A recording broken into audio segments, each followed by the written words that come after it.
It's the ZIZ mobile app, the newest way to get the latest on what's happening locally, regionally, and internationally. Say goodbye to newspaper clutter and hello to updated classifieds on our radio market.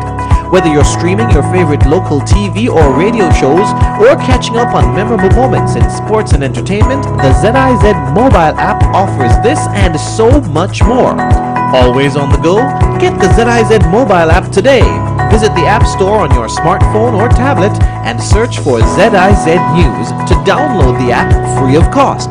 ZIZ Online, reaching you wherever you are. Fear of the coronavirus, along with misinformation about its spread, could lead to stigma and discrimination towards people contracting the disease, their families, and even healthcare workers. Stigmatized people may be subjected to social avoidance, bullying, and acts of aggression and physical violence, which could have a detrimental effect on their mental health. To help reduce stigma and its impact, you can share accurate information about the virus and how it spread. Speak out against negative statements shared on social media sites and don't share such videos. Don't refer to coronavirus victims or cases. They are people with COVID-19. Do understand that stigma and discrimination make it harder for people to seek care for the disease. Do your part to reduce fear and discrimination. Be responsible with what you share. This message comes to you from the St. Kitts Mental Health Association.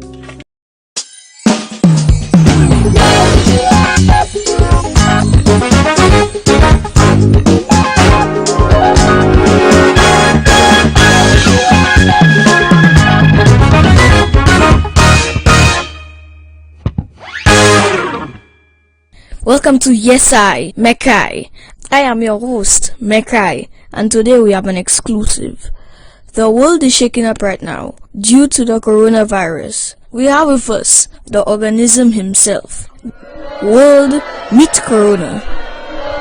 So Mekai, I'll be too close to you when you have mask, sir. But it's what y'all bring me for. Sorty lager, sir.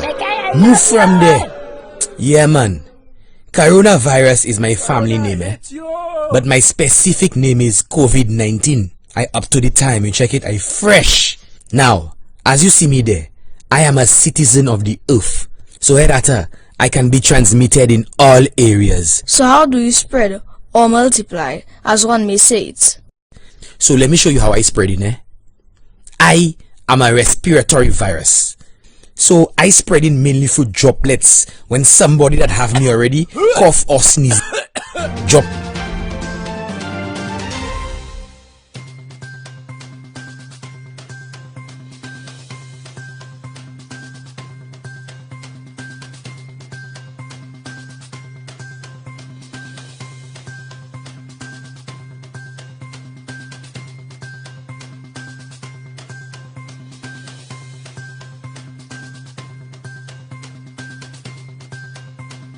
Is on.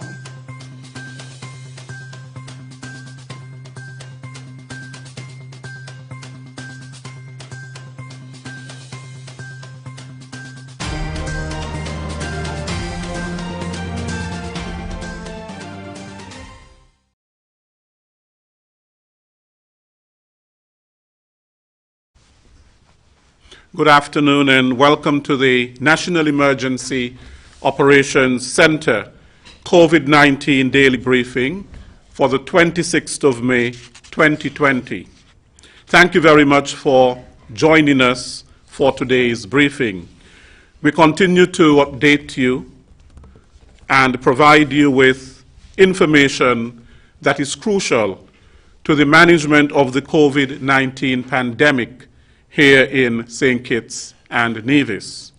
Whether you're joining us via television or radio or social media, thank you again for your presence this afternoon with us. This afternoon we have quite a lineup for you. We have the Department of Agriculture, the Ministry of Education, of course the Royal St. Christopher and Nevis Police Force, the Health Report, and the NEOC report. And then we are going to field questions, of course, from the media and from others based on the presentations or any question that you may have with respect to the COVID-19 pandemic and its management here in St. Kitts and Nevis. I would like to first invite Mr. Melvin James, who is the Director of the Department of Agriculture in St. Kitts, to be our first presenter today. Mr. James.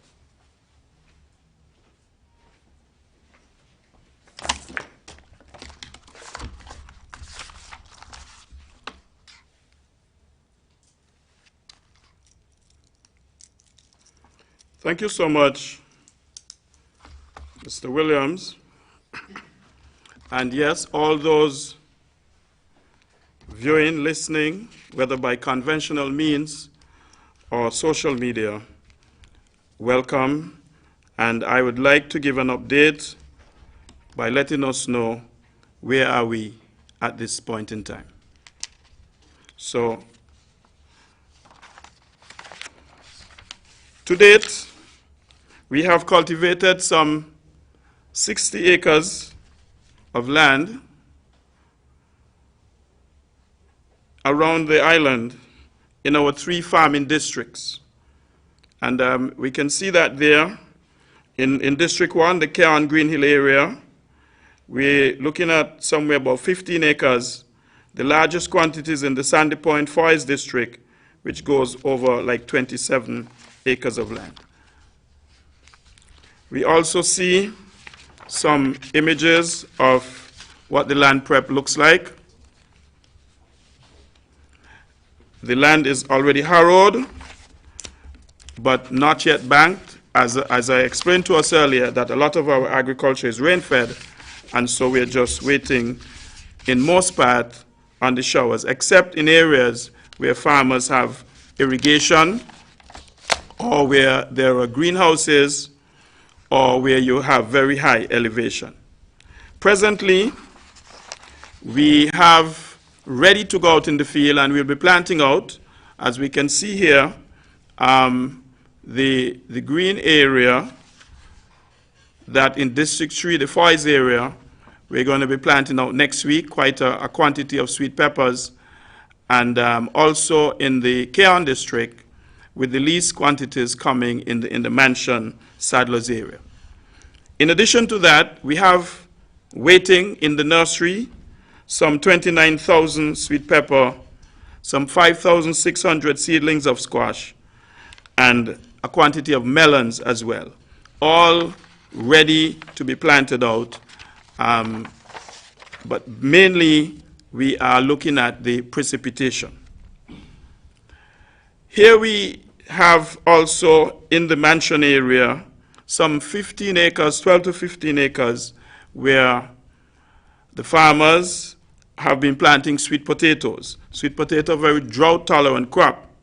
But those who planted earliest, some of the seedlings, some of the cuttings have died because of the very hot conditions, the very arid conditions, due to very minimal precipitation. We're very optimistic, however, and we do trust that we'll be able for them to spring to life. Now, there's all this difficulty with the weather, but sadly, I must report to us too that it's not just the weather that is hampering us, but there are many fires, and we have to wonder whether these are deliberate or otherwise. A lot of the farming districts have been impacted. Here we have a small tractor and some organic matter being destroyed due to fire. The other slide you will see now speaks to some banana plantation, over 100 bunches of banana on this farm, valuing this farm loss is well in excess of $100,000.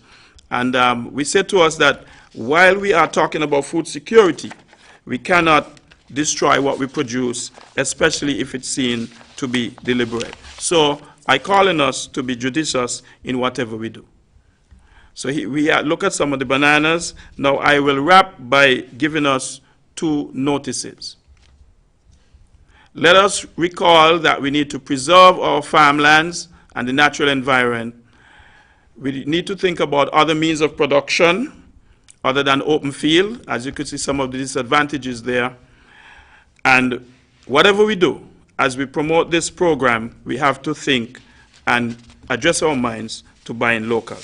Now, here are my 2 notices for us to end the presentation. Here's something new that we have decided on. The Minister of Agriculture, Mr. Eugene Hamilton, recognizing that the market had to be closed for quite a number of days because of the COVID, we are now trying to assist the users of the market, and we have decided that we will open the market on Sundays, beginning this Sunday, June the 1st, from 6 to 12, half day.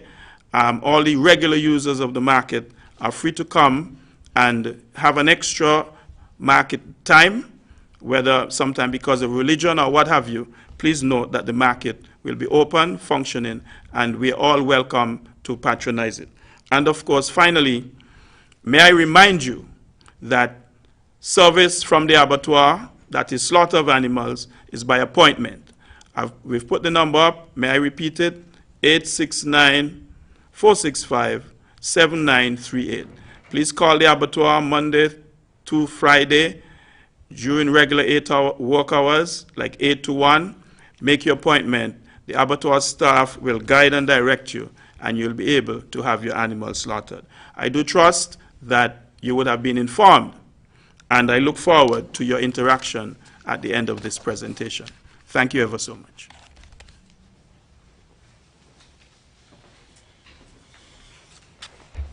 Thank you, Mr. James, for your presentation. I realize that you're getting quite technologically savvy. Like Dr. Laws, of course, and Mr. Samuel, we are getting there in terms of the technology. I would now like to invite Mr. Vincent Hodge, who is Permanent Secretary in the Ministry of Education, to address us on matters of education. But he said to me, education matters. Mr. Hodge.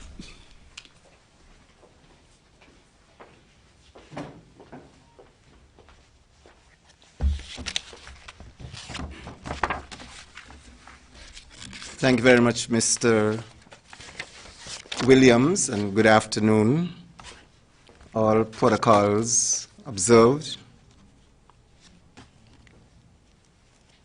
I joined with the thousands of persons the world over in associating myself with the words of commendation extended to the National Task Force on COVID-19 here in St. Kitts and Nevis.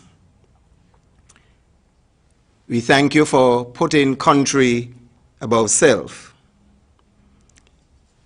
The Ministry of Education is pleased to acknowledge the work of some of our staff who work directly to support the work of the National Task Force.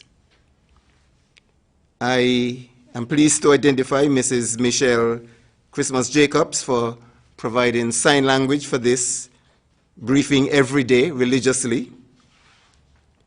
Mr. Ruben Mulreen, Mr. Samuel Bridgman, and Mr. Winsett Christopher, all bus drivers who work very long hours to transport essential workers.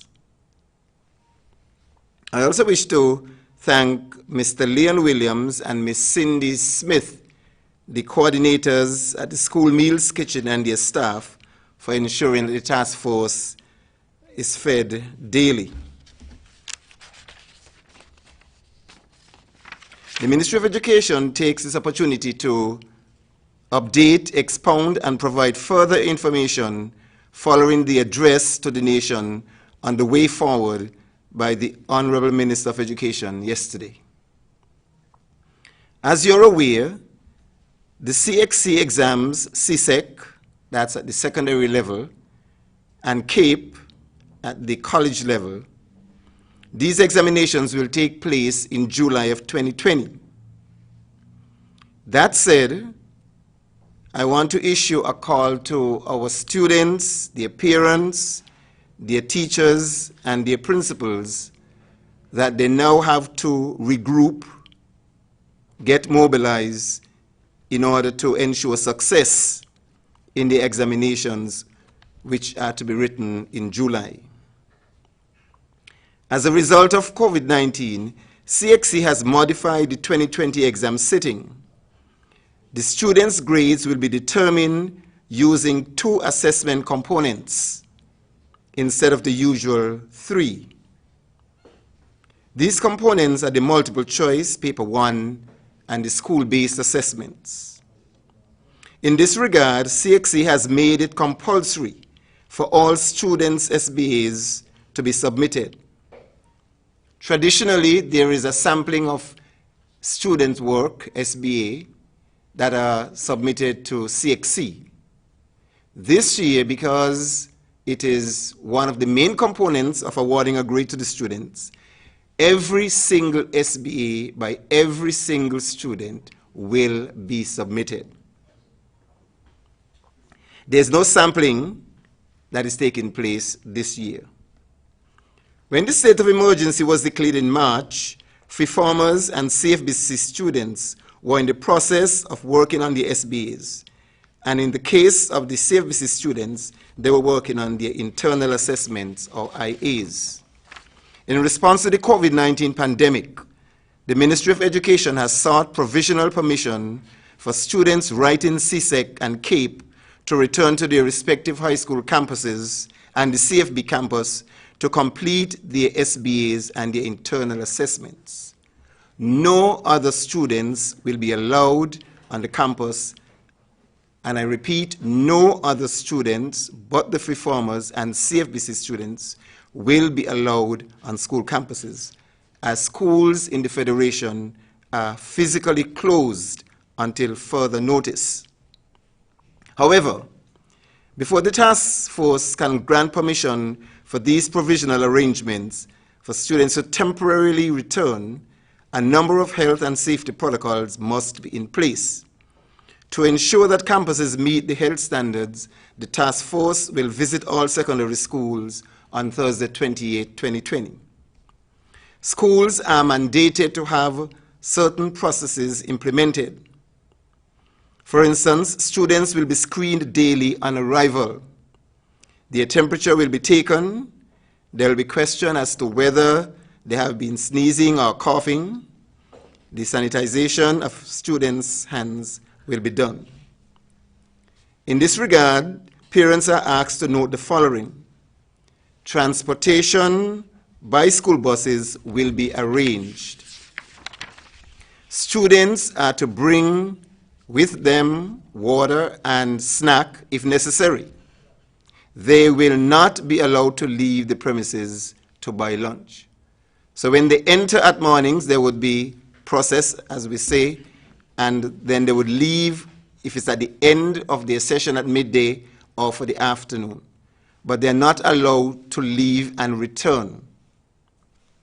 Parents will be given notice or instruction by the various principals as to whether school uniform or casual attire would be worn by students. The Ministry of Education will undertake student device distribution on both islands on Thursday 28 at 9 a.m. at the Education Planning Division on Lockhart Street, St. Kitts, and the Education Department at Marion Heights in Nevis. These devices are being given to students to facilitate the virtual learning to which we are about to embark. Device pickup is by invitation only on a scheduled basis. Students who are selected for devices were identified based on a survey that was carried out prior the close of schools. Each recipient, whether it be a parent or guardian, will be called at least 24 hours in advance of their scheduled appointment.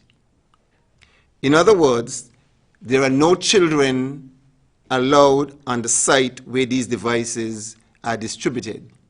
They are to be collected by parents or guardians. At the Lockhart Street location in St. Kitts, the first round of tablets will be distributed from 9 a.m. to 9:30 a.m. on Thursday and continue throughout the day up to 3 p.m. 10 recipients will be served each half hour, with approximately 110 devices being distributed each day. Distribution on Nevis will take place from 9 a.m. to 4 p.m. Both spaces have undergone security screening by the NEOC. Device distribution will be done by the Office of the Chief Education Officer in collaboration with the Education Planning Division in St. Kitts and the Principal Education Officer and the Education Department in Nevis. Distribution has been prioritized, starting with high schools in the Federation, giving preference to those students without devices. To maintain order, the schedule for device pickup has also been organized school by school. After Thursday, distribution will continue on subsequent days until the activity has been completed. Parents, recipients of the primary school students will also be contacted at the appropriate time.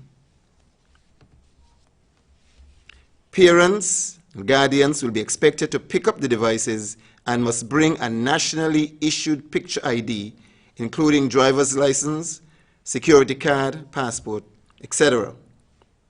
And this is mainly for verification. The social and physical distancing protocols will be in place in alignment with the COVID-19 requirements.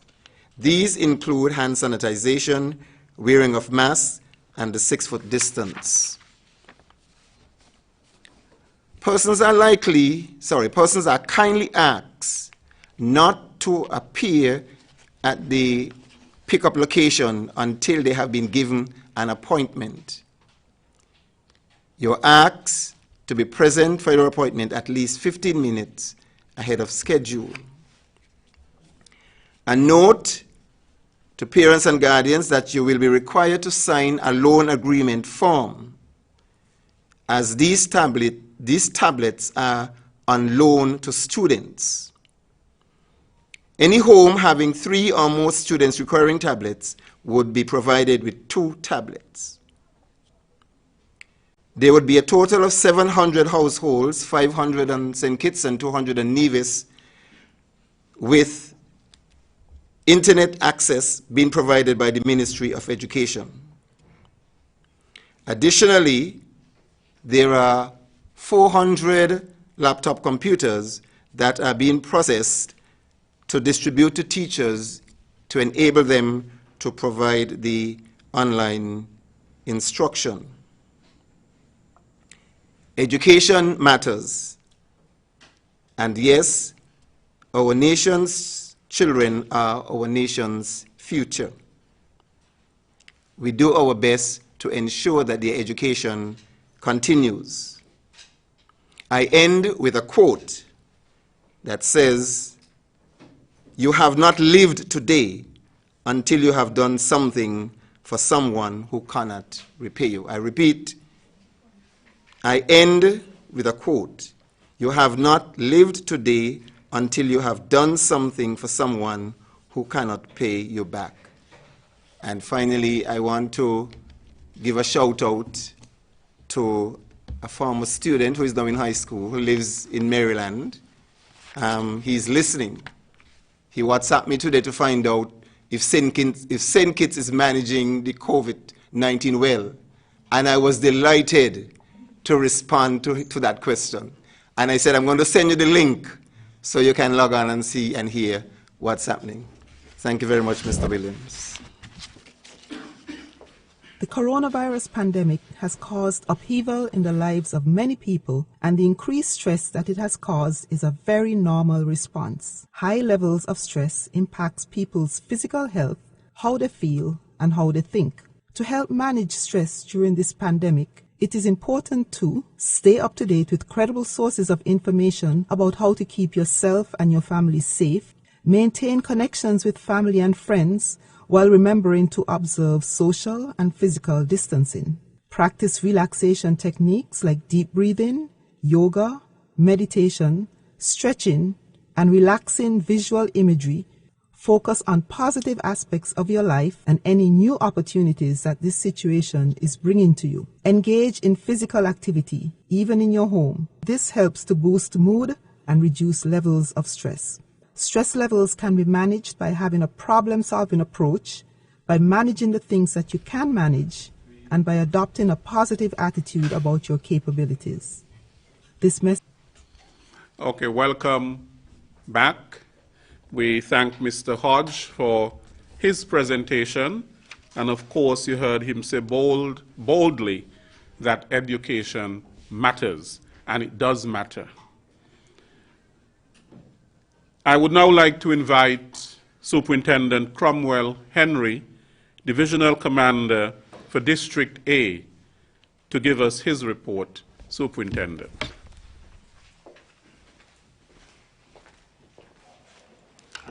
Thank you, Mr. Williams, and a pleasant good afternoon to all. This afternoon, I'm pleased to report again that there were no arrests for persons violating the curfew order for the last 24 hours. The police have been actively involved in forming and controlling queues at some business establishments.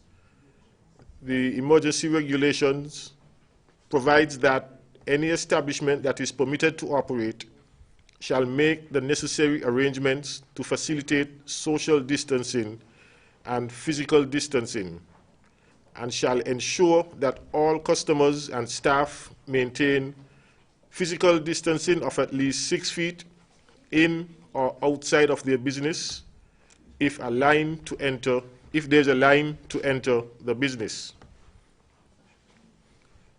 They should also determine the total number of persons that may be permitted in the establishment at any one time by permitting one person per every 30 square feet of store space.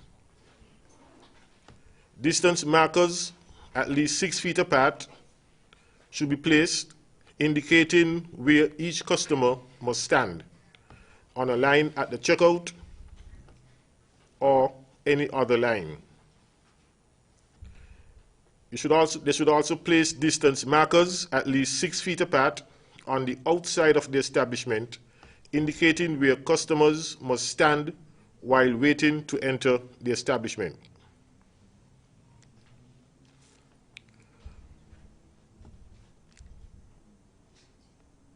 All schools shall remain closed. Churches, on the other hand, may function, but only on a Saturday or Sunday. That is, only on a Saturday or Sunday that is a limited operation day, between the hours of 7 a.m. and 5 p.m.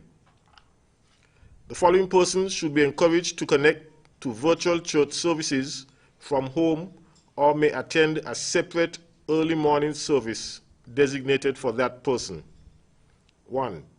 Senior persons or persons in pre-retirement age range. Let me read that again. Senior persons or persons in the pre-retirement age range or persons over 65 years old. 2. Persons with underlying health conditions. 3. Individuals with disabilities. And 4. Those who might not be able to wear a mask for the duration of the service. All services shall be in accordance with the provisions of these regulations. In particular, the regulations that speaks to social and physical distancing, good hand hygiene, and sanitizing behavior, as well as the wearing of masks. It is expected that the church leaders will implement and police these guidelines, as it is not the wish for law enforcement to do so. Thank you.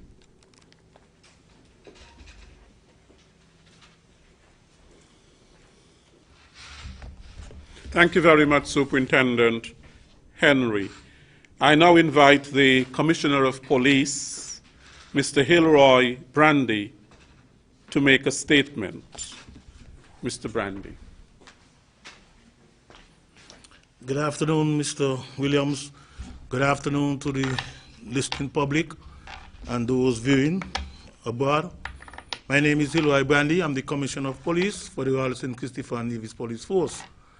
I want to take this opportunity to thank the rank and file of the Royal St. Christopher and Nevis Police Force for their hard work during the past 2 months and continue to do. I also want to thank the members of the St. Kitts Nevis Defense Force, our sister partner, for partnership with us and to make sure we have safer streets and safer community.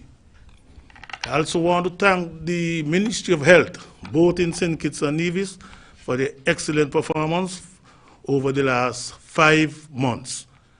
I think without that type of work from the Ministry of Health, we would not have the success we are seeing in St. Kitts and Nevis today. Also, I wish to thank the community, both St. Kitts and Nevis, for the support given to the police. The community has been very helpful to the police, and as a result of your cooperation with the police, we're able to see, as of today's date, our crime statistics improve over last year's figure at the same time, which stand at 45% reduction. And this can only be possible because of the help we got from the community. And with that said, the same community, we are asking for your help at this time. We are presently in state of emergency, and it's very unusual that we have in a general election in the state of emergency. Therefore, the normal campaigning cannot be as normal as previous general election. So therefore, there will be no public meeting, outdoor public meeting, and there will be no public, motorcades be allowed. Presently, the High Command has granted permission to both parties and St. Kitts to advertise their party and to give notice as to their party's position by using just 4 vehicles. We are now realizing that both parties are abusing this privilege, and more persons are joining those vehicles, joining those motorcades, and causing a problem for the organization and endanger themselves and other persons. We are not out of the woods when it comes to the pandemic, so therefore we still have persons in quarantine. We're not sure what will be the outcome when the 14 days are up and they are tested. So we are asking the general public not to join in those processions that the various parties are being granted to go around the island and sell their party position. So please, cooperate with the police. You're saving your own life and you're saving the life of your fellow citizens by not getting involved in doing motorcades. Secondly, as you're aware, tomorrow is nomination day, and the High Command, the police, has not granted permission to no political party for any whistle stop nor motorcade during nomination day. There will be no motorcade nor whistle stop during nomination day. It will not be business as usual, where both parties normally have whistle stop or motorcade after nomination or before nomination. This will not be accepted by the police on nomination day tomorrow. So please, I want the community to cooperate with the police and do not join in any procession once your name is not on the list to go to the nomination station to nominate the candidates. So I want to thank you for your cooperation, and please continue to work with the police so we can have a safe and free general election. Thank you.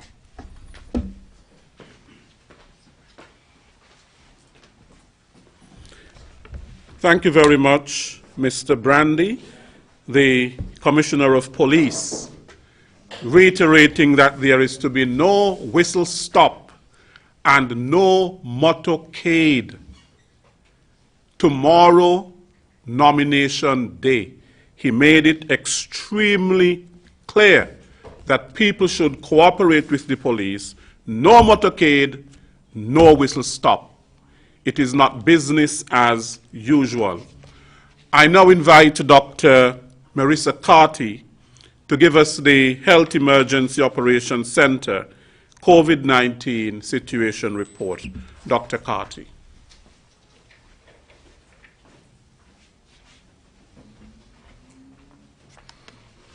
Thank you, Mr. Williams, and a pleasant good evening to all.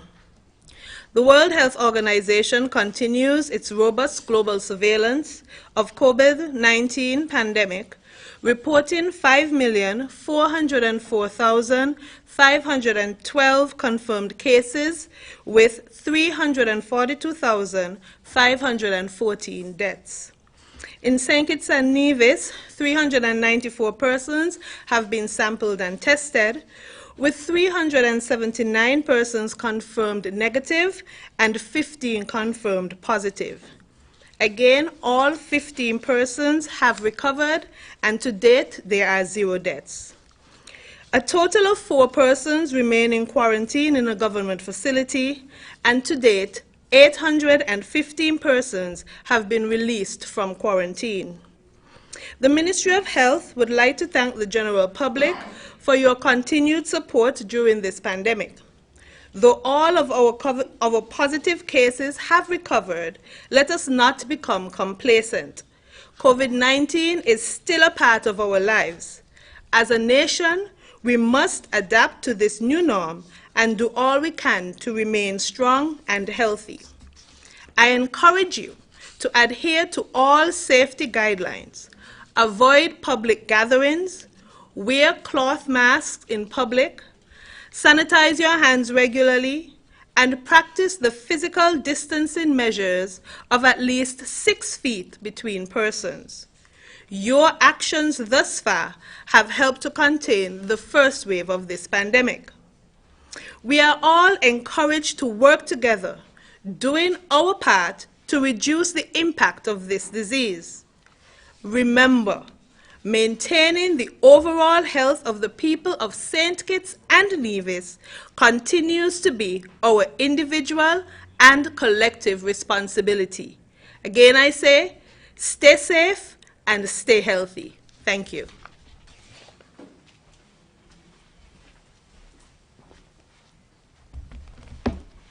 Thank you very much, Dr. Carty.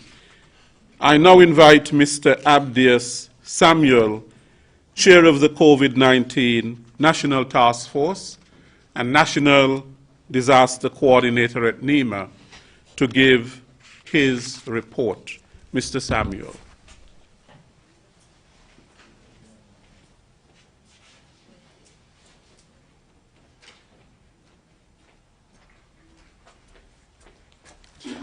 Good afternoon all, and thank you, Mr. Williams, for your chairmanship of this program.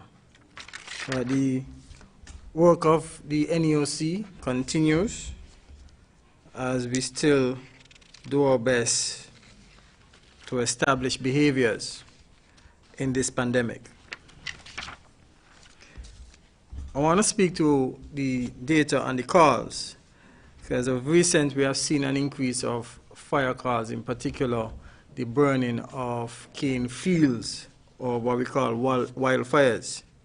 I want to again appeal to our senses, our civic senses, and ask those who are causing these fires to cease and desist from doing so. These fires are a hazard to persons that may suffer from wheezing or asthma or sinuses. And they are also detrimental to the nearby properties that they can destroy. Let us be, again, civic-minded citizens. I appealed to you yesterday, and I will continue to appeal every day. The Compliance Task Force continues their work with the assessment of 54 business places, and today they focus on the ferries, where they assessed 3 ferries. The assessment has revealed a high degree of compliance, and in some instances, the compliance is up to 100%. And if we look at the statistics going forward, the statistics shows, next slide please.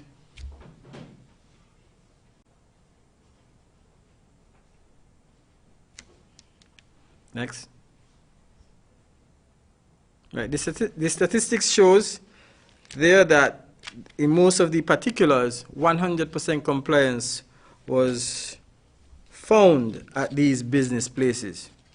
And when we look at the particulars for the liquor shop establishments, I think they have gotten the message.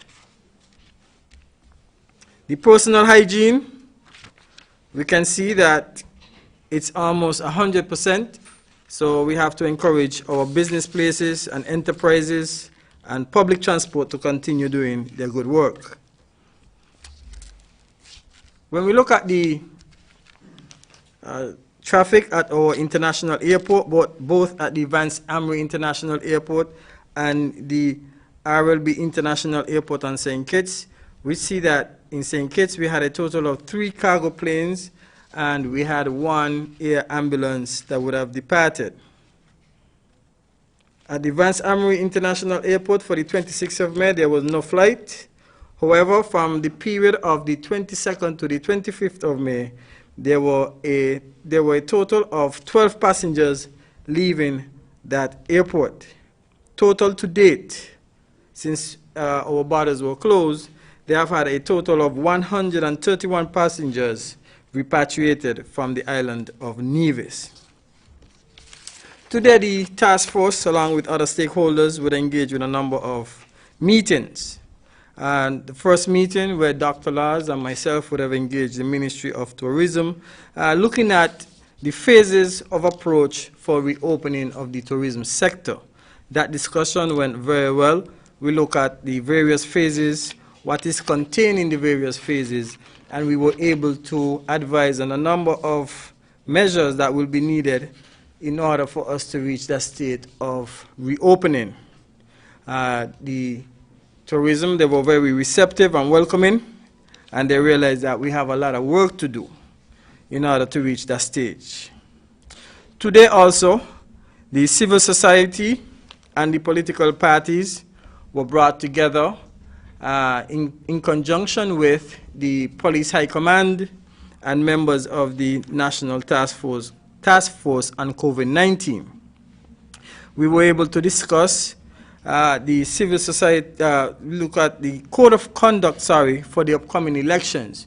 We have seen on social media some of the behaviors that has been going around, and the last thing we want is all the gains that we have made in this society, in St. Kitts and Nevis, the sacrifice that you, our citizens, have made for the past 6 weeks thereabout, to see all of that go up in the air and dissipate like it never existed.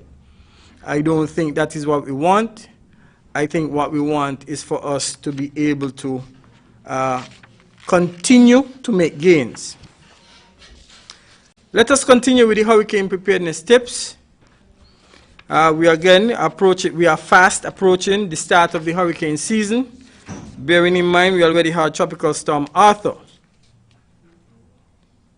What is important for you to know when it comes to emergency shelter? Again, know the location of the nearest shelter to your home.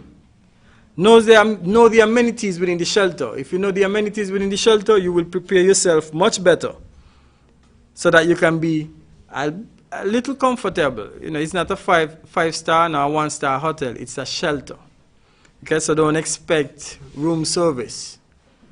You should expect a cot, a sleeping bag, and a shared space. However, bear in mind that we are within a pandemic, so the protocols are going to be different. There's going to require more spacing. There's going to require a number of actions out of the normal situation that persons experience. What to take to the shelter? Here it is, you get information that you need to go to the shelter. Here are some basic examples of what you need to take to the shelter. Food, water, your medication, clothing. Mobile phone, make sure your mobile phone is topped up with minutes and that you have data so that you can stay communicated. And other essential items. There are no pets allowed at the shelters. Again, let me repeat, there are no pets allowed at shelters. So you will need to make arrangements for your pets somewhere else. While I'm happy to hear and see the Commissioner of Police, Mr. Hilroy Brandy, come out and make an appeal to you, our civic-minded citizens, I want to again reiterate and remind you of what is your civil responsibility. One of the things I want us to do as a nation that depends on tourism, and knowing that the global competition that is going to be increased or heightened due to the impact of the pandemic, is that we need to protect our brand. And what is our brand? We are our brand. We the people are the brand. Our natural resources are our brand. Hence, I want to end with this quote by Mahatma Gandhi. Peace will not come out of a clash of arms, but out of justice lived and done by unarmed nations in the face of odds. We are facing the odds. Arms will not help us, but justice will. So please, again, let me appeal to you for civility, humility, and humbleness as we go through this period of a general election during a pandemic. It's going to be something that will go down in the history books as one of the nations to conduct such activity during the pandemic. I think Suriname is going through the process, and I think we should take a page out of our friends in the CARICOM region, such as Suriname, as to the code of conduct and behavior during such a time.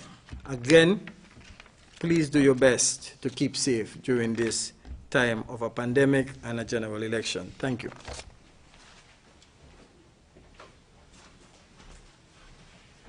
Thank you very much, Mr. Samuel, for your update, your report.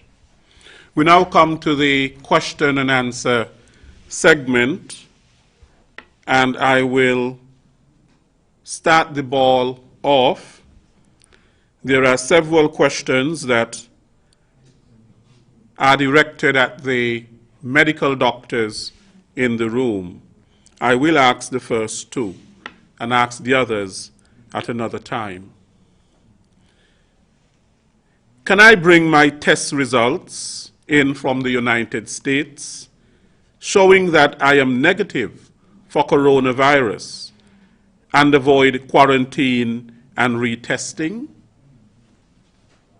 And the second one, I am over 50 with health issues, but will like to come home and vote. What is the risk to me catching the virus if I make the trip, and how prepared is the health system to take care of me if I fall ill while at home in St. Kitts?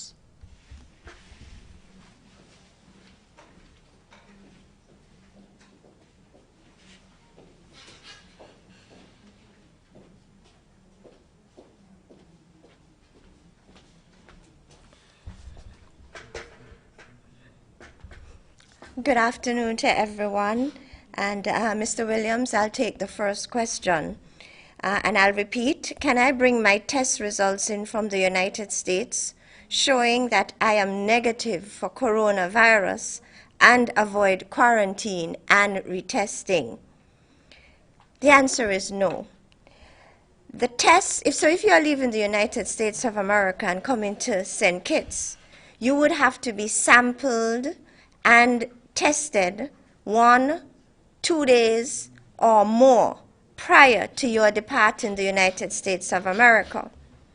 And so the individual must realize that you can be exposed to the virus after the sample is taken for processing. And so even though you may be sampled and tested and it's negative, you're still in the US for a day or two or more before actually taking the flight. And so you are at risk of being exposed to the virus after that sample would have been taken. Also, there is no guarantee that the molecular test, which is the gold standard, will be available to the individual in the United States of America. The rapid antibody test kits are readily available there, but we must note that they are not approved. They are not fully approved. And so the results from these tests will not be acceptable here in the Federation of St. Kitts and Nevis. So based on the foregoing, the individual who is coming in from the United States of America would have to be or must be escorted upon arrival. They must be escorted to a government-designated site for compulsory quarantine for a total of 14 days. Our local protocol states that the individual will be sampled and tested on day 14, and if the test is negative, the individual can freely integrate into society. I want to add that if you are tested in the US one day, which is 24 hours, 48 hours prior to taking the flight, and your result in the US is negative, you run the risk of being exposed to the virus after you have been sampled. You run the risk of being exposed to the virus on the flight to the island. And so upon arrival, chances are you can be positive. So the short answer, no. Thanks.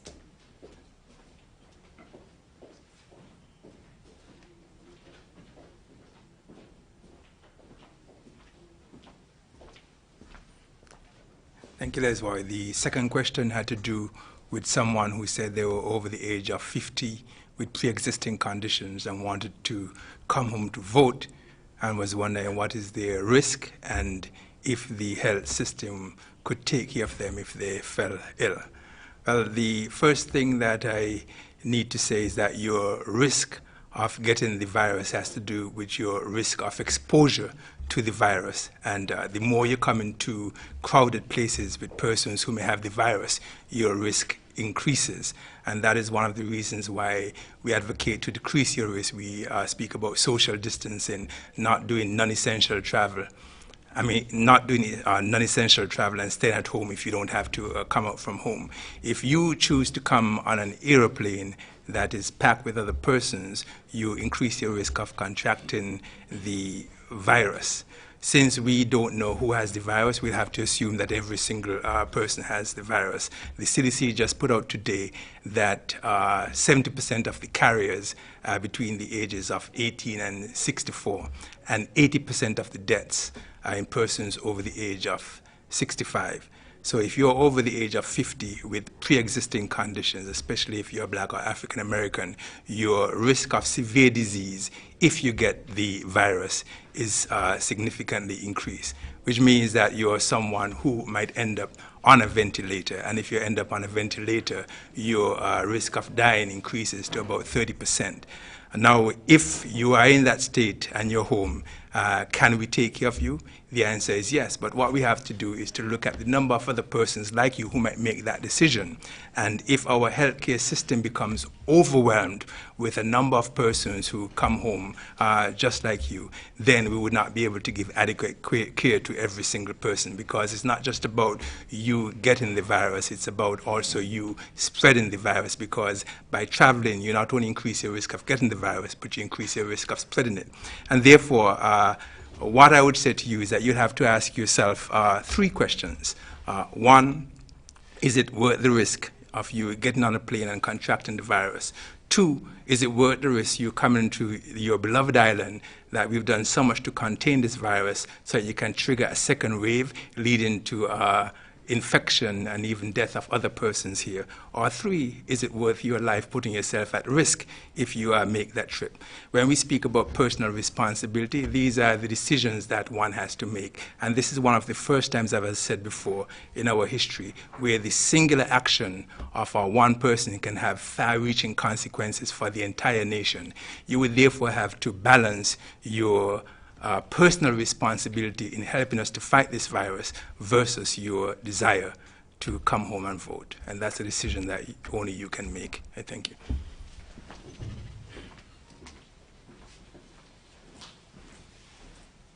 Thank you very much, Dr. Wilkinson. The next question is from Alicia Daniel Blake at Sugar City 90.3 FM. A concern of the farmers, specific to the opening of the market on Saturdays, has been addressed, with partial curfew days on weekends, and there is even an additional day on Sunday. However, with respect to the sale of the more perishable produce, currently tomatoes and onions are being harvested. Is there any provision in place to further assist farmers in the sale of these vegetables, or even in terms of possible food processing methods to ensure the product is not thrown away, if not sold? This question also applies to the vegetables that are currently being planted and will be harvested in several months' time. Mr. James.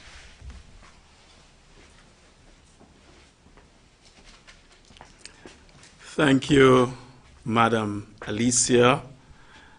And I think it follows on.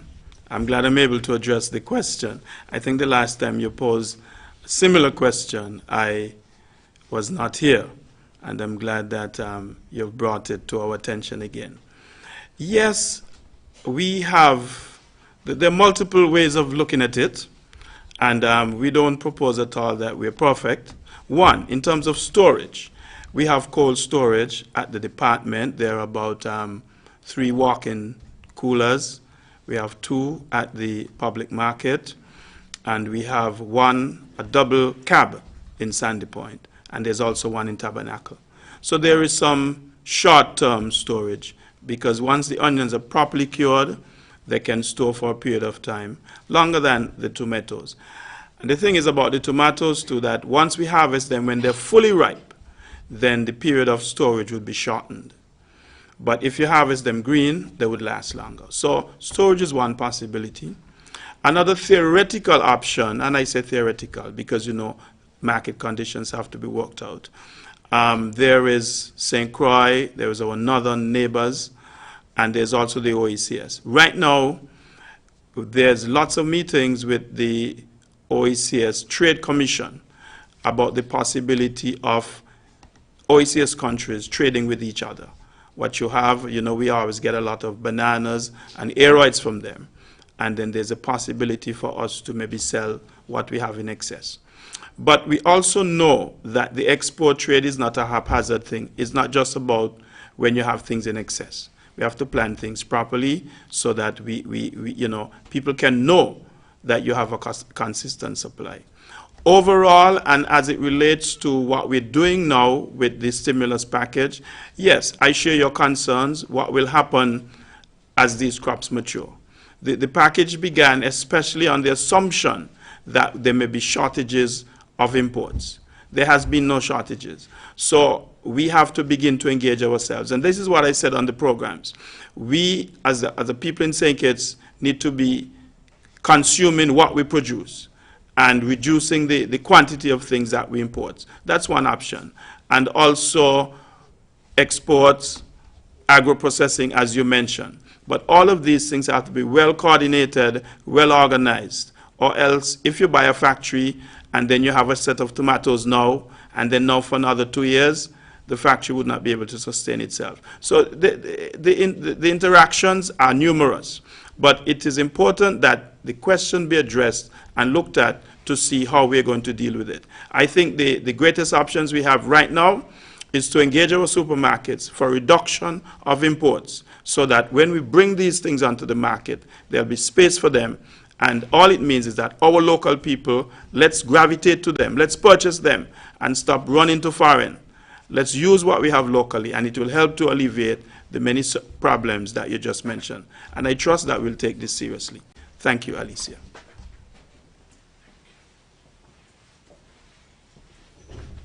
Thank you, Director of Agriculture. This question is for Dr. Laws. Kindly clarify if I heard right, families of 5 can congregate together at the beach. So why is it that families of 3, 4, or 5 have to sit 6 feet apart in church when they are coming out of the same home? Some of them even sleeping in the same bed, traveling in the same vehicle by their church. This information is very conflicting, confusing, and needs to be addressed.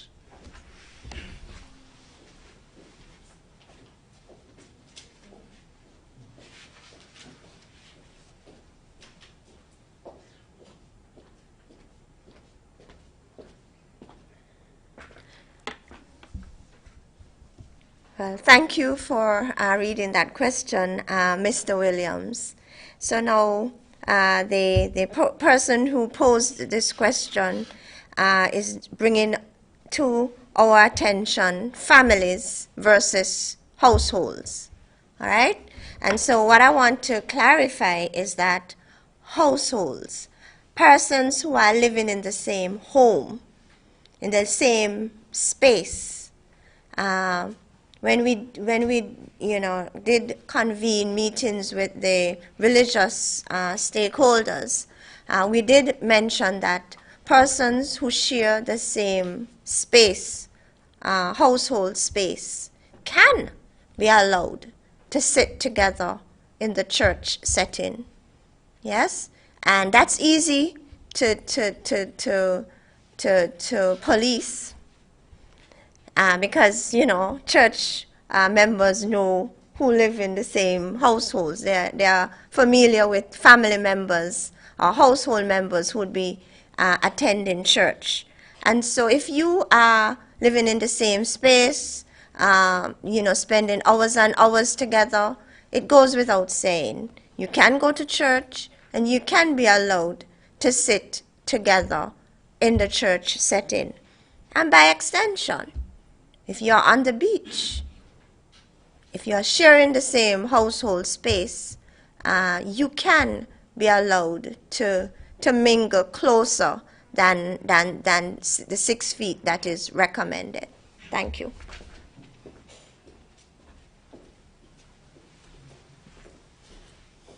Thank you very much, Dr. Laws. I have 2 other health questions and some more, but I'll ask these 2 now. If we have not had a new case of COVID-19, that is a confirmed case, since April 19th, why do you still think we will have a second wave, and where will it come from? And the second one, how safe will I be going to the polls next week with regards to the coronavirus?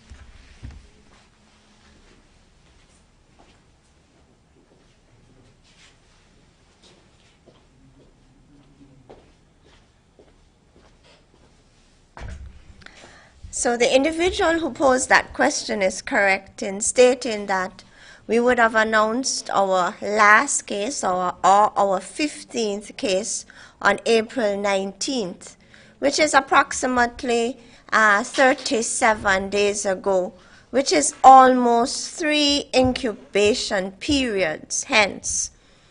And based on the data on the ground, we are not seeing persons presenting at our health centers complaining with respiratory symptoms.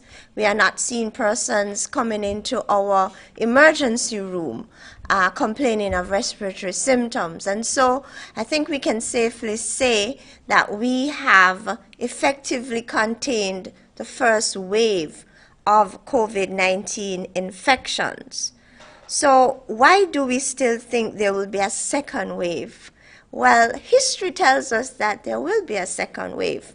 Let's look back at the influenza pandemic of 1918. History tells us that the second wave was much, much worse than the first wave. And then the science, the literature, the evidence coming out of WHO, PAHO, with regards to COVID-19 indicates that, yes, there is going to be a second wave of COVID-19 infections. Now, in St. Kitts and Nevis, we've only had 15 confirmed cases. And so a small proportion, a very small proportion of our population have been exposed to the virus, have developed antibodies against this new virus, and have developed natural immunity to this virus. Only a small proportion of the population. And so if there are incoming travelers into the Federation from hotspots, for example, from the United Kingdom, from any of the European cities, from North America, where most of our tourists come from. So if you have an incoming traveler into the Federation from these hotspots, these persons would have an increased risk of exposure to the virus, and so they will be reintroducing the virus to the Federation, and so that can signal the start or the commencement of the second wave of infections, because only a small proportion of the population has natural immunity to the virus. And so where will it come from? Hotspots. Outside of the region, or probably even within the Caribbean region. Thank you.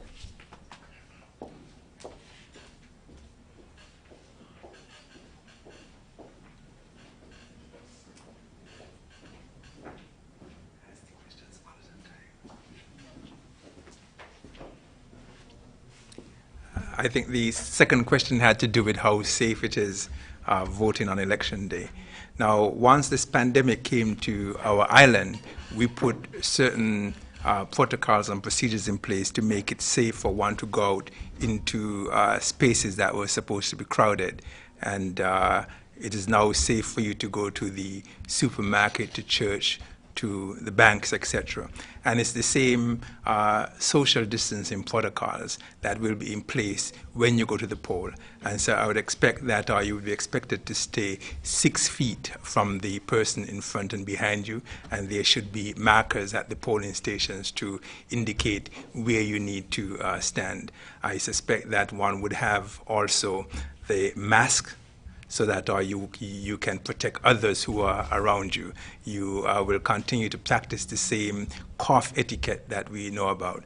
We expect you to sanitize your hands before and after you put your finger in the ink. And I'm pretty certain that there would be regular sanitization of all of the desktops, etc., that are at the polling stations. And so once these measures are in place, it will be very safe for you to go there. As a matter of fact, I believe this will be one of the safest places for you to go to vote in the history of voting, because it will not only just reduce your risk of contracting the coronavirus, but even any flu-like illnesses, etc., because these measures will protect you from any disease that is transmitted by respiratory droplets.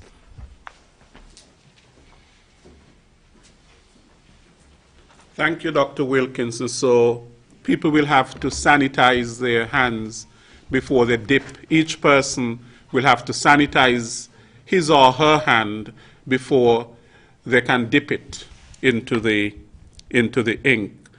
Now, this question coming from a senior citizen, I would like to find out if there will be any special treatment given to seniors on election day because of the long wait to vote. Superintendent Henry. But the person went on to make a comment, recognizing we have long, hot days.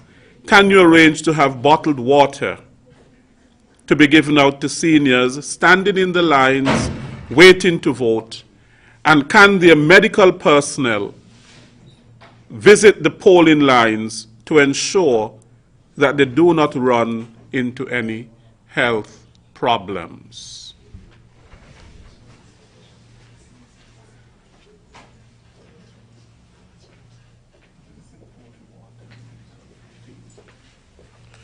Thank you for your question, Mr. Williams. Yes, senior citizens will be given priority in the lines.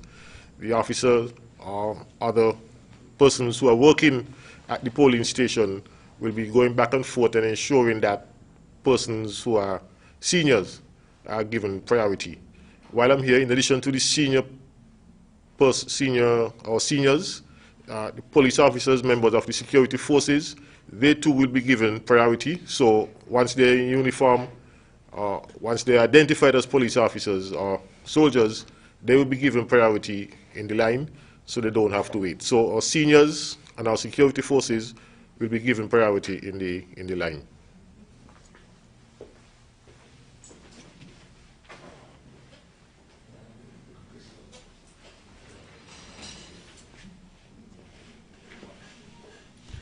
This question is for Superintendent Henry. I am a mother of 7 and would really like to take my family to the beach now that Saturday and Sunday are limited curfew days. But according to your report, only 5 members of a family should be in close proximity. Please advise, as I would make 8, the 8th person in my family.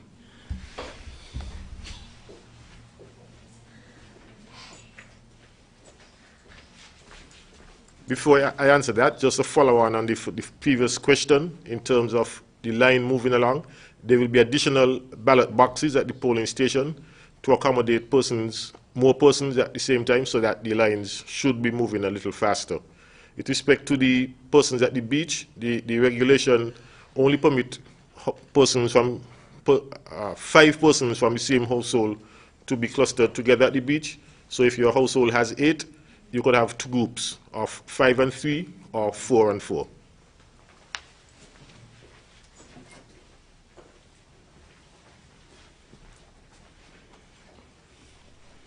This question is for the Director of Agriculture. Is the Department of Agriculture still giving out seedlings to the general public, to home farmers?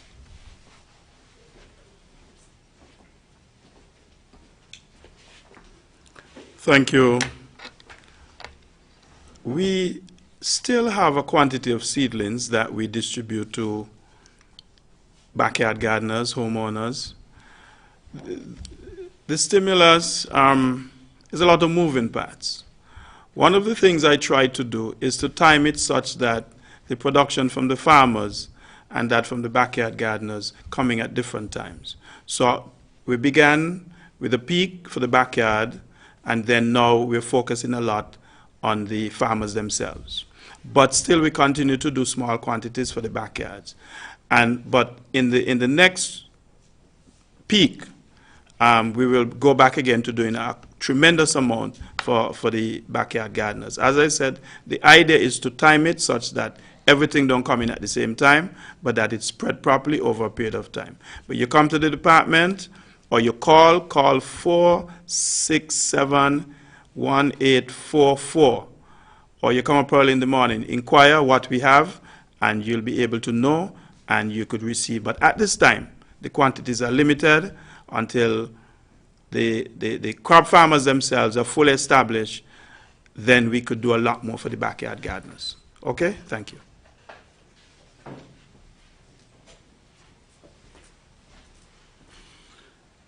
Thank you, Mr. James. This question was answered before, but I will raise it again so that Dr. Wilkinson can clarify again. Concerns have been raised regarding potential risks of developing hypercapnia from inhaling one's own carbon dioxide by the prolonged wearing of masks. Can one of the medical doctors provide some insights, clarification of the potential risks and how these can be mitigated?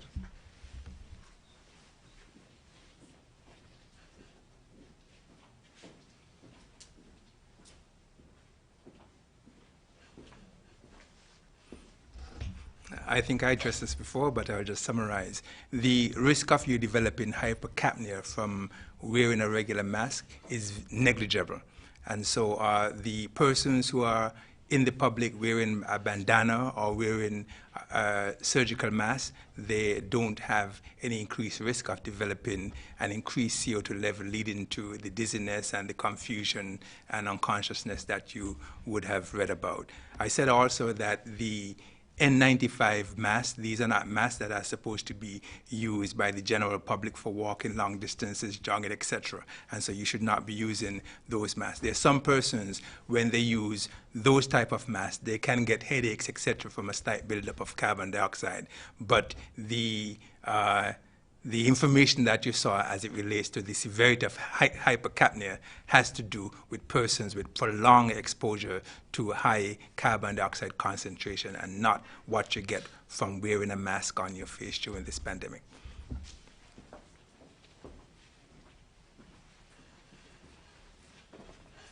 Thank you, Dr. Wilkinson, for repeating what you said before. This question: I keep seeing videos on social media with political supporters breaking social distancing advice. Is it the responsibility of the health officials, the police, or the political leaders to ensure that this does not happen again?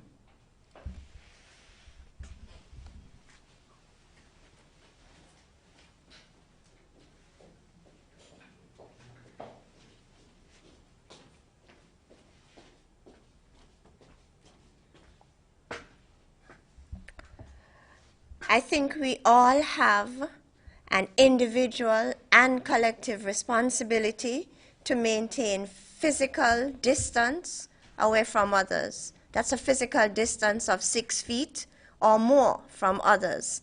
We all have an individual and collective responsibility to avoid mass gatherings.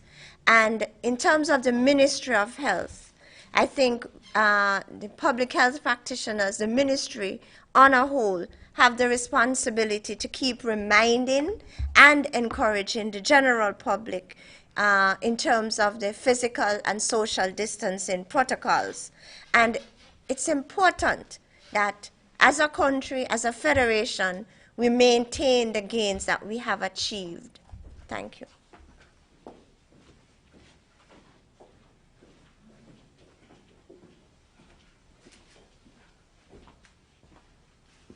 I just want to endorse what the CMO just said. I believe that we all have a responsibility, and one of the things that we've been doing here as healthcare professionals is making sure that we share as much information as we know about COVID disease, and we know that the way we can prevent the spread is by social distancing. And so the healthcare persons have a significant responsibility.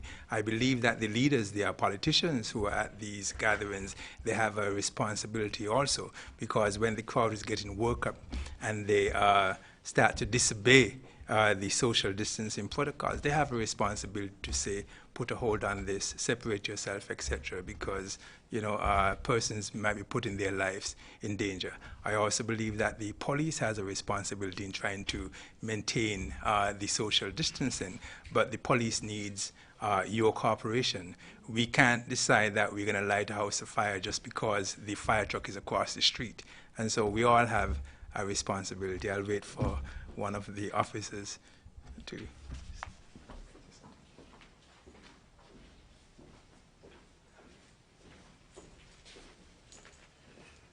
Like the other the two doctors, we appeal to persons' good sense and good judgment in taking responsibility for their own actions.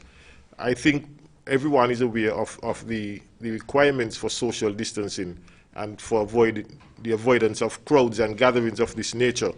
And so we can only appeal to persons to maintain the social distance. Law enforcement has a number of options available, but we choose to go the route of appealing to persons because we don't want to make a bad situation worse. Yes, we could make arrests, but when we make arrests, we're going to be putting people together. Same violation of the social distancing.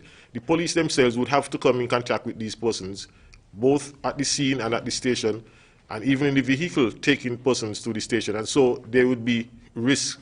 And so we prefer to take the path of least resistance in terms of appealing to persons' sense of good judgment and coercion, rather than going the drastic route of making arrests.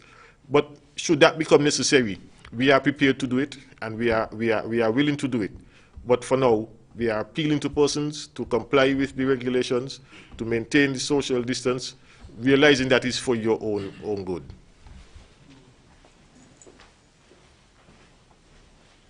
Thank you, Superintendent Henry. This question, we have no active cases, no hospitalizations or deaths, no results pending, yet I keep hearing we are not yet out of the woods.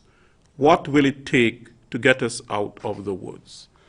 Now, from my understanding, I am not a medical doctor, but the little common sense that I have will tell me that all over the world, we're having a pandemic.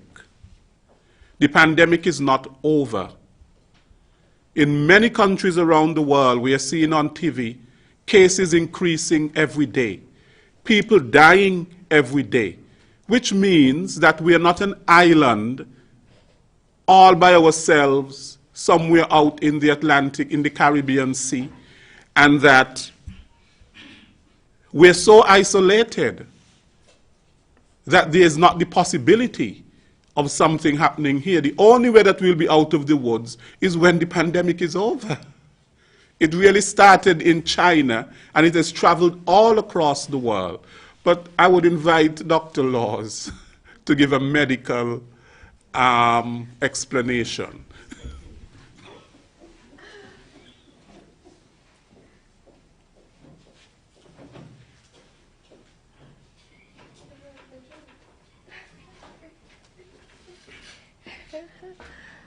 But Mr. Williams, you're not a medic, but you did a very good job actually in answering the question. I am just here to reiterate what you just said. We are definitely not out of the woods. We've only gone through our first wave, which has been small, just 15 cases. And as I said before, we do not have many persons in the Federation with immunity, natural immunity. And so once our borders are open and travelers come in from hotspots, we are going to get that second wave.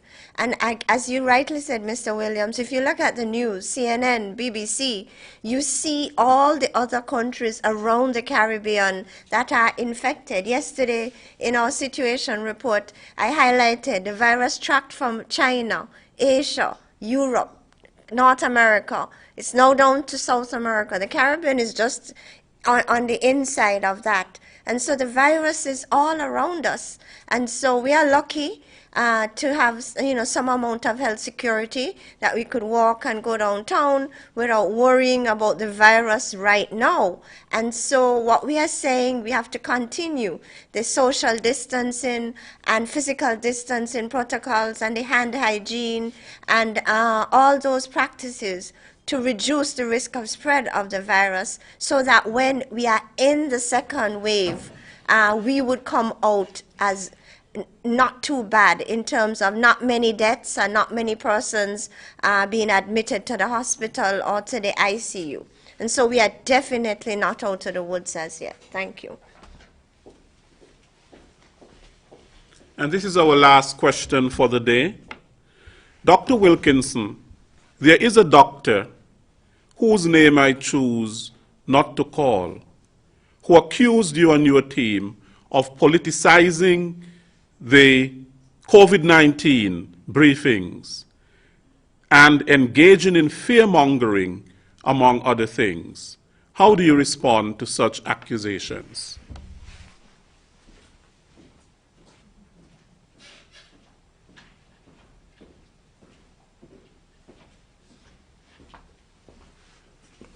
Thank you very much, Leslie, and I'll use my time wisely in answering that question. First, I want to thank all of the healthcare workers and the frontline workers for the stellar job they have done in helping us to flatten the curve in the first wave, and I hope that you remain focused at the task at hand so that if we have a second wave, we can deal with it as effectively as we did with the first wave. Secondly, I want to thank you in the public for your cooperation, because without your singular efforts in cooperating with us with our social distancing measures, we would not have seen the collective success that we have as a nation.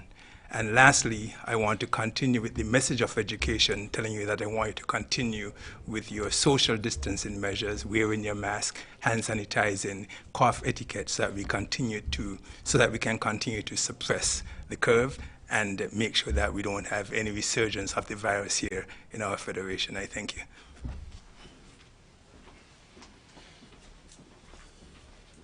Thank you, Dr. Wilkinson, for your response. Politicization of the COVID-19 briefings. The only politics that has been here with the COVID-19 briefings is the politics of the COVID-19 briefings. And that has to do with the activities surrounding the management of the COVID-19 pandemic here in the Federation. I think these press briefings, we have sought to see that it's an all-government approach and an all-of-society approach. So all that we have done here has to do with how we manage the COVID-19 pandemic. There has been no politicization. If politicization means party politics with respect to these briefings, I have been here for over 50 days chairing these briefings, and I have not seen it. I know that we have brought a lot of people here. Today we have education. Today we have the Department of Agriculture. We have the medical professionals here. We have the police. We have the Attorney General answering questions specific to the state of emergency and the law. We have had people from the Manufacturers Association. We've had from tourism, people from tourism. We've had from the Human Resource Management Department. We've had the governor of the central bank speaking about matters pertaining to finance and how one can better manage their finances, especially around this time, because we know that the whole world is affected in terms of its economy.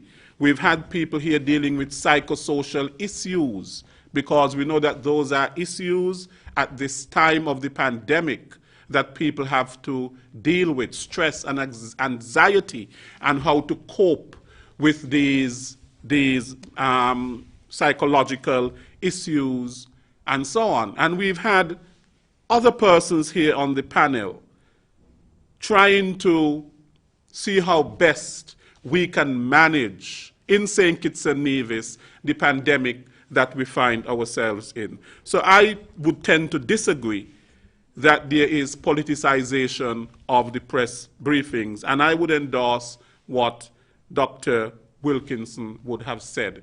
The only politics of the COVID-19 briefings is the activities surrounding the management of the COVID-19 briefings.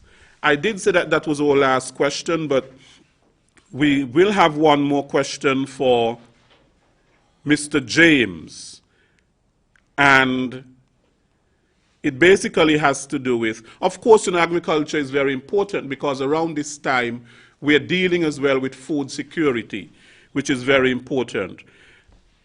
Mr. James, the government can impose quantitative restrictions on imports on which it has a national interest. All it has to do is to indicate to CARICOM the time period and quantity during the period of restrictions. Mr. James.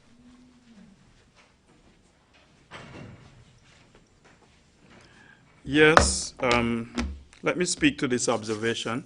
But first, just want to touch a little bit again about the market we're opening on Sunday. And I think it's a good opportunity for folks sometimes who are on the roadside.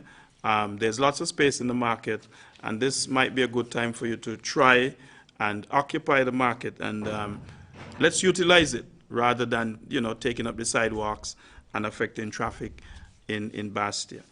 The concept of trade restrictions. There's a suggestion here of quantitative restrictions. I said before, we're members of the WTO, and this is not a preferred means from the WTO. You may be able to get away with it on the short term, but what is being proposed right now is the use of tariffs. In other words, taxes on imports as a way of controlling imports into your country. Both ideas have been looked at and are currently under discussion, but it takes a lot more than that, because you find we did it in the past when we had like onions and white potatoes, but as we said, that is not currently the way to go. However, we need to find ways to support our farmers. One can look at it again, but the long-term way is more like tariffs and more like negotiating with the supermarkets. A lot of times they say that the issue with us is our prices. So our farmers also need to consider whether we can make our prices more competitive. The supermarkets often give the impression if we give them better prices, they will do more business with us. And then there may not be the same need for quantitative restrictions or even tariffs, because we're all in this thing together. They want to make a profit, and we want to be able to produce. So once we can find that common ground, then things can happen. So all of these are on the table for us to look at, and none should be excluded. Thank you.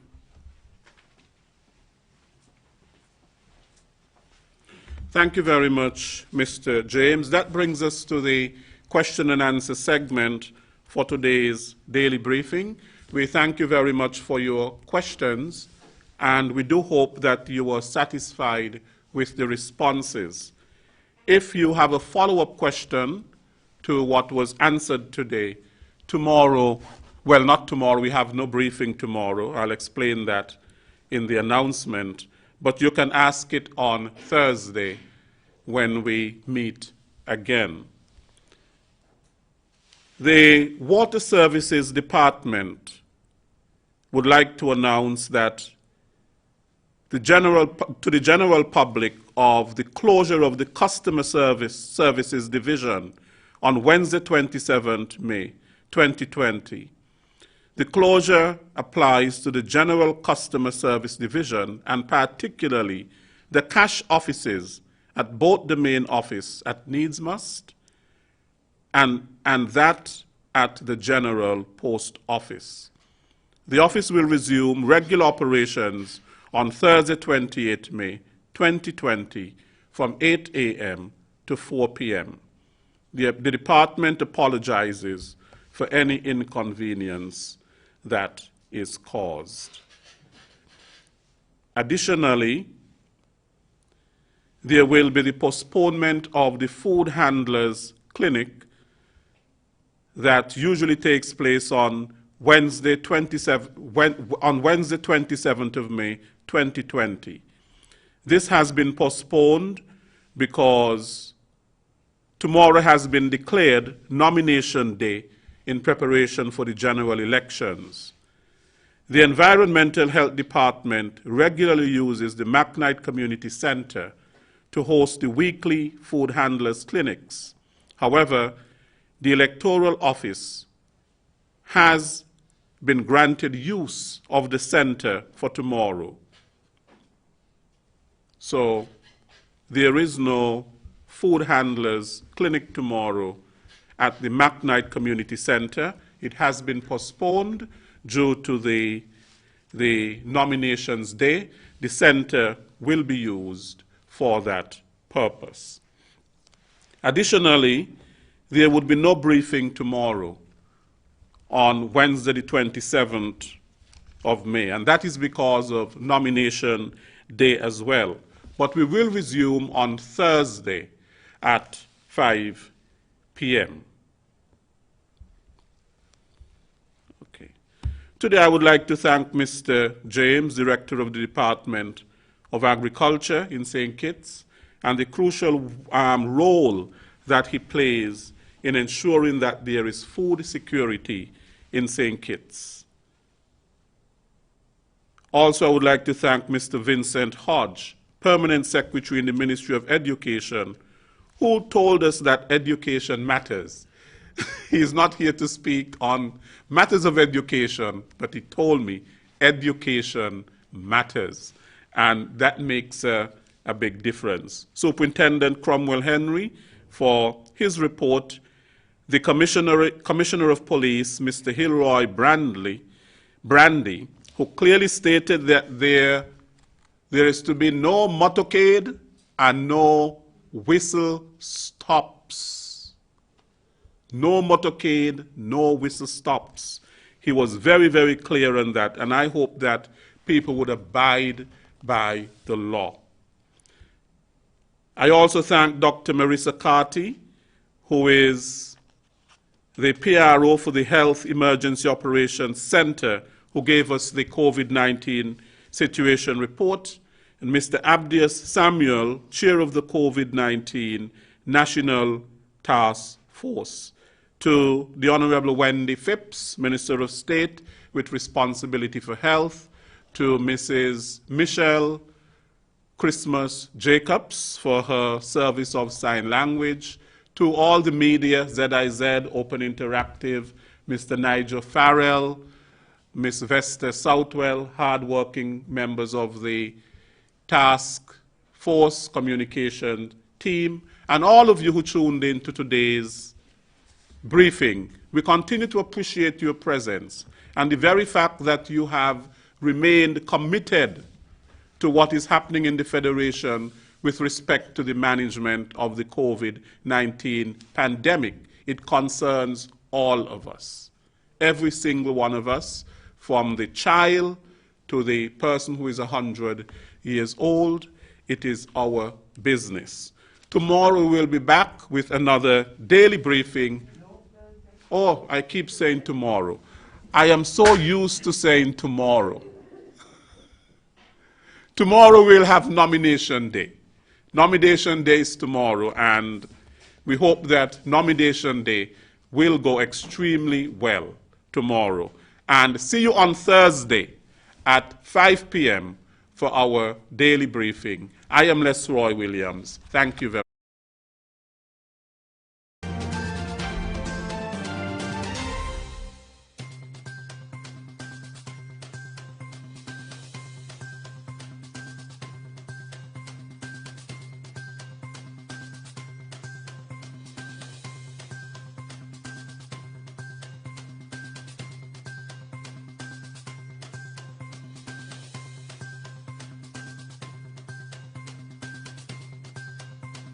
Is on.